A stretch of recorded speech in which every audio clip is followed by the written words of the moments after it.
Art వేయచ్చు, తెలియాలి, director తెలియాలి, ఆర్టిస్టిక్ ఆర్ట్, పెన్సిల్ ఆర్ట్ ఉంటుంది కదా, దాన్ని కూడా కొన్ని చూపించవచ్చు.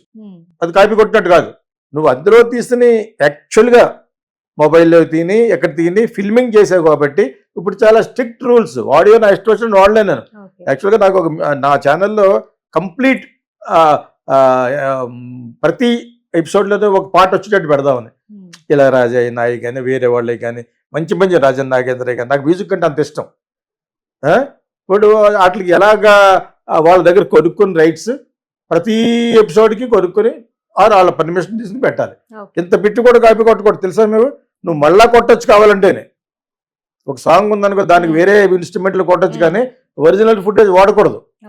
ఆ విధంగా ఇతను 10 కోట్లు అడ్డుకోవడం అనేది పెద్ద బూత్. అది నీ సినిమాకే 10 కోట్లు ఏమి ఉండదు. అప్పుడు ఆ అమ్మాయికి ఒక 60-70 లక్షలు, వాడికి అందరికి కలిసి ఆర్టిస్టులు అందరికీ 2-3 కోట్లు అలాగా. ఏదేమైనా కూడా అలాగ అడగడం తప్పని మనం చెప్పొచ్చు. అతనికి అమ్మాయికి ఏ దొబ్బు తెలియదు అని చేత అడిగాడు. ఓకేనా. ఈ అమ్మాయి ఇప్పుడు కూడా 24 అవర్స్లో తీసేయాలి. నెట్ఫ్లిక్స్ వాళ్ళు తీసిన డాక్యూ ఫీచర్ అంటారు, డాక్యుమెంటరీ కాదు, ప్యూర్ డాక్యుమెంటరీ కాదు, డాక్యూ ఫీచర్ అనేది ఒక జోనర్. ఒక యాక్ట్రెస్ కోసం బయోపిక్గా తీస్తున్నది, you can say docu feature. అక్కడక్కడ కొన్ని క్లిప్పింగ్స్ చూపిస్తున్నారు కాబట్టి ఆమె కథ జీవిత కథలాగా చెప్తున్నారు కాబట్టి. సో ఇతకిని ఫెయిరీ టైల్ అనే దాని గురించి నయనతార ఫెయిరీ టైల్ అనగానే అందరూ చూస్తారు. నెట్ఫ్లిక్స్ వాళ్ళకి సబ్స్క్రిప్షన్ కూడా బాగా వస్తుంది. మంచి ఐడియా అది, మంచి ఐడియా అది. దాంట్లో ఈ 30 సెకండ్లు ఎంత తమిళ్లో పుడివాదం అంటారు. పుడివాదం అంటే అది వాదించడం, వదలకుండా వాదించడం అన్నమాట. ఎవడన్నాడు వదిలే, నేను ఎవడ పిలుస్తాడు, నేను అంటది, అయినా రావాలా అంటాడు ఒక్కడ సినిమాలో లాగా. ఏదో అంత అవసరమా? మరి అదే ఆ ఈగో ప్రాబ్లమ్స్ ఉండకూడదు సినిమా ఫీల్డ్లో కానీ బయట కానీ. శత్రుత్వానికి దారి తీస్తుంది యాక్చువల్గా.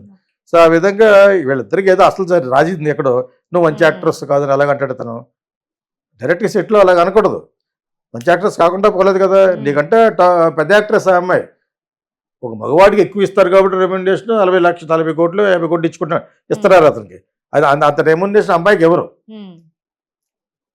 గర్ల్స్కి అంతవరకు 4-7 ఇప్పుడు వెళ్ళింది, ఇప్పుడు పెరిగింది, ఒక 10 crores వరకు పెరిగిపోయింది. ఇదే చాలా పెద్ద డెవలప్మెంట్ ఇది. ఓకేనా. సో అదర్వైజ్ ఆ అమ్మాయిని క్లెయిమ్ చేస్తున్న 10 కోట్ల రూపాయలు వీళ్ళు కూడా చేసే సినిమా ఆయన ఎందుకంటే తన ఇష్టం. నన్ను ఎవడన్నా అంటావు పౌరు దర్శనం 200 కోట్లు వేస్తారు.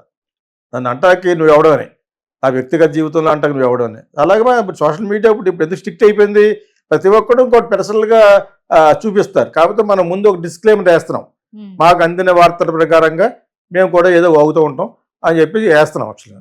ప్లస్ ఏమో నేను ప్రతిసారి చెప్తున్నాను, తంప్లైన్స్కి నాకు సంబంధం లేదని మొన్న పెట్టారు, పిచ్చ రెస్పాన్స్ దానికి.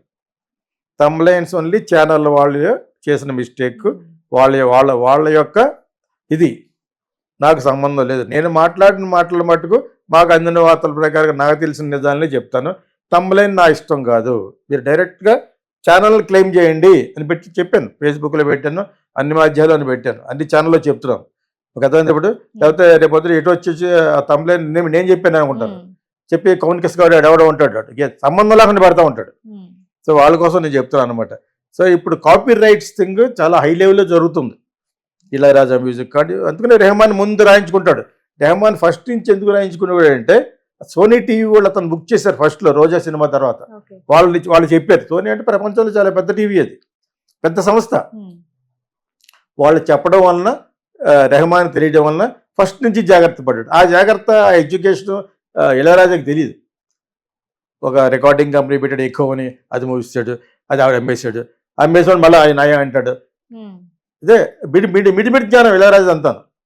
ఎందుకంటే సరైన ఎడ్యుకేషన్ లేదు అతనికి.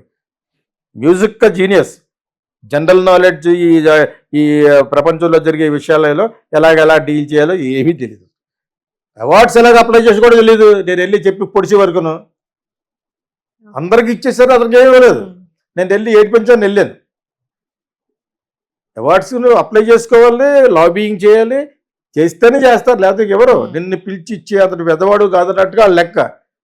ఎప్పుడు అనుకున్నారు తర్వాత నిన్ను మళ్ళీ ఎంపీని ఎందుకు చేశారు? అయ్యో లేదు, ఇతను దళితుడు కాబట్టి ఇతన్ని కూడా మనం చేస్తే మనకు ఓట్లు వస్తాయి ప్లస్ జీనియస్ అని సీట్ ఇచ్చారు.